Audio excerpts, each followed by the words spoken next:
Alô, pessoal do YouTube! Se inscrevam no canal TV Detona! E compartilhem!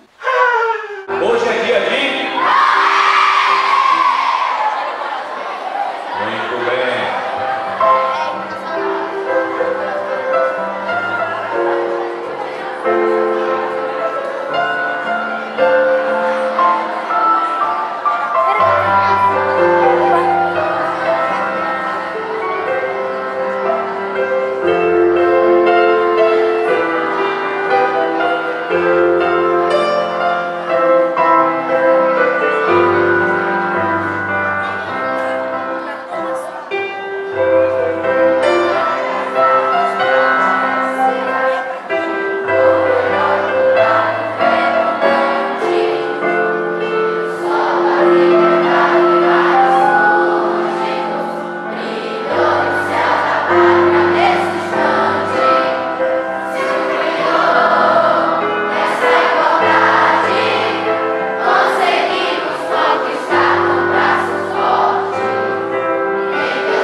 Saímos da primeira parte do hino nacional, tá certo?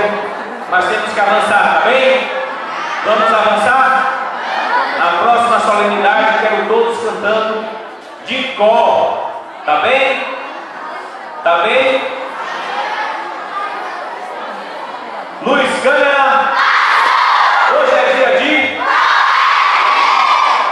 O Programa Educacional de Resistência às Drogas e à Violência, PROERD, é a versão brasileira do programa norte-americano DARE, Drug Abuse Resistance Education, idealizado no ano de 1983 em Los Angeles. O programa consiste numa ação conjunta entre a Polícia Militar, as escolas e as famílias, no sentido de que juntos podem prevenir o abuso de drogas e a violência entre estudantes, bem como ajudá-los a reconhecer as pressões e as influências diárias que contribuem para o uso de drogas e a prática de violência, desenvolvendo habilidades para resistir.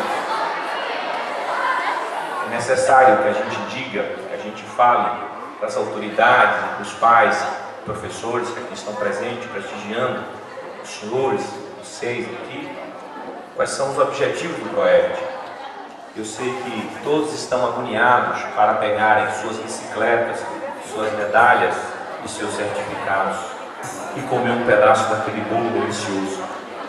Mas nos permitam só um pouquinho de paciência. Pode ser? Posso contar com a colaboração de vocês? Hoje é dia de...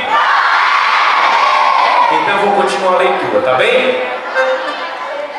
Eu parei na seguinte situação. No Brasil, o programa chegou em 1992, no estado do Rio de Janeiro, e foi a partir da Academia da Polícia Militar do Barro Branco, no estado de São Paulo, que expandiu para as demais unidades da Federação e do Distrito Federal.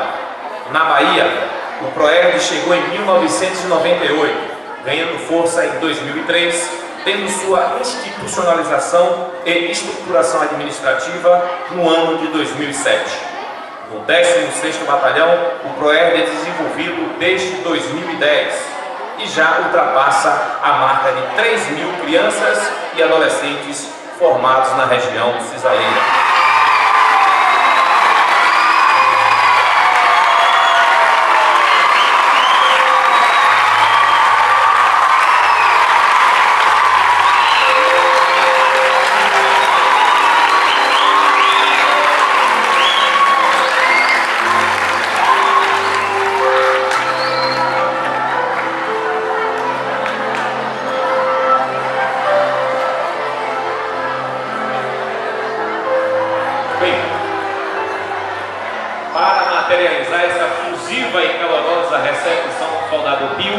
Eu tenho a honra de convidar todas as diretoras das 8 escolas da edição desse ano e convido também o nosso comandante do 16º